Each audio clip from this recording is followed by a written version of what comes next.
Hi friends, welcome back to my channel. చూడండి friends, నేను మన ఛానల్లో కొబ్బరి లడ్డూలు ఎలా చేసుకోవాలో ఈ వీడియోలో చూపిస్తాను.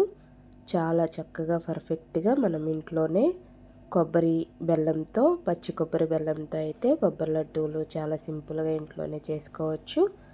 చక్కగా అందరూ కూడా చాలా ఇష్టంగా తింటారు. చూడండి ఫ్రెండ్స్, నా ఛానల్ కనుక మీరు ఫస్ట్ టైం చూసినట్లయితే ప్లీజ్ సబ్స్క్రైబ్ అయితే చేసుకుని ఒక లైక్ చేయండి. మరికొన్ని వీడియోలు నా ఛానల్లో అయితే కొన్ని రెసిపీస్ అయితే చక్కగా ఉన్నాయి. చూడండి ఫ్రెండ్స్, నేను వీడియోలోకి వెళ్ళిపోతున్నాను. స్టవ్ మీద ఒక గిన్నె తీసుకుని ఒక బౌల్తో ఒక కప్పు నిండా బెల్లం తీసుకున్నాను. బెల్లం అంతా కూడా తురుముకొని తీసుకున్నాను. దాంట్లో 1 టీ గ్లాస్ వాటర్ పోసేసి బెల్లం అంతా కూడా కరిగించుకోవాలి. మనకి ఎలాంటి పాకం అనేది అవసరం లేదు. బెల్లం అంతా కూడా కరిగినాక చూడండి ఫ్రెండ్స్, ఈ విధంగా బెల్లం అంతా కూడా కరిగించేసుకుని ఒక బౌల్లోకి అయితే తీసేసుకుని పక్కన పెట్టుకోవాలి. చక్కగా ఎలాంటి గడ్డలు ఏమి లేకుండా మొత్తం కూడా కరిగించేసుకోవాలి. కరిగిన బెల్లాన్ని ఇలా ఫిల్టర్ చేసుకుని పక్కన పెట్టేసుకోవాలి. చూడండి, ఇలా ఫిల్టర్ చేస్తే మీ బెల్లంలో ఏమన్నా డస్ట్ ఉంటే తిపోతుంది అనమాట. అదే గిన్నెలో నేను కొంచెం ఒక 2 స్పూన్లు నెయ్యి తీసుకుని, నెయ్యి కొంచెం వేడైన తర్వాత చూడండి ఫ్రెండ్స్, నేను బెల్లం ఏ గిన్నెతో అయితే బెల్లం తీసుకున్నానో అదే గిన్నెతో నాకు కొబ్బరి వచ్చేసి గిన్నెన్నర, అంటే ఒక కప్పున్నర కొబ్బరి అయిందనమాట. కప్పున్నర కొబ్బరికి 1 కప్పు బెల్లం చక్కగా పర్ఫెక్ట్గా సరిపోతుంది.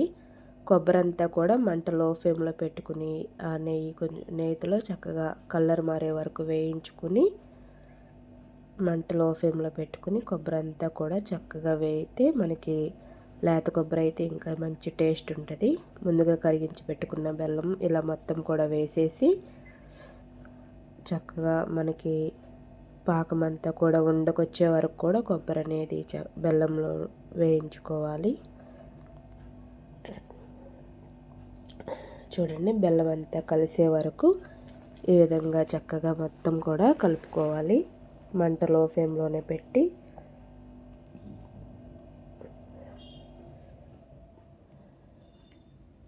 చూడండి, మనకి బెల్లం కూడా చక్కగా కొబ్బరికి పట్టేసి కొబ్బరి అంతా కూడా చక్కగా ఉడికిపోతుంది అనమాట.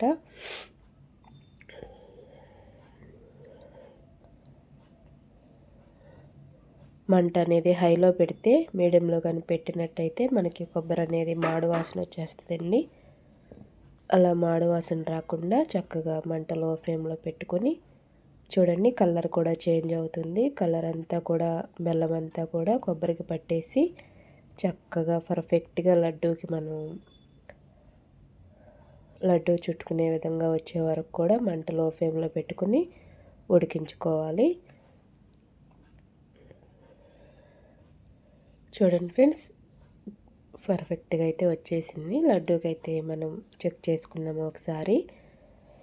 చూడండి, ఈ విధంగా చేతికి ఇలా లడ్డూలాగా వస్తే కొబ్బరి అనేది చక్కగా ఉడికి మనకి పాకం కూడా పర్ఫెక్ట్గా వచ్చినట్టు. ఇక స్టవ్ ఆఫ్ చేసేసి దీంట్లో కొంచెం యాలకుల పొడి వేసుకుని మొత్తం ఒకసారి కలుపుకొని స్టవ్ ఆఫ్ చేసేసి కొంచెం చల్లారిన తర్వాత మనం అనేది చుట్టుకుంటే చెయ్యి కాలకుండా చక్కగా పర్ఫెక్ట్గా మనకి లడ్డూలు అనేది చక్కగా వచ్చేస్తాయి. చెయ్యి కాలకుండా కొంచెంసేపు ఒక 5 మినిట్స్ చల్లారి పెట్టుకుని ఇలా మనం ఒక్కొక్కటి కొంచెం కొంచెంగా తీసుకుంటూ లడ్డు అనేది చుట్టుకోవచ్చు.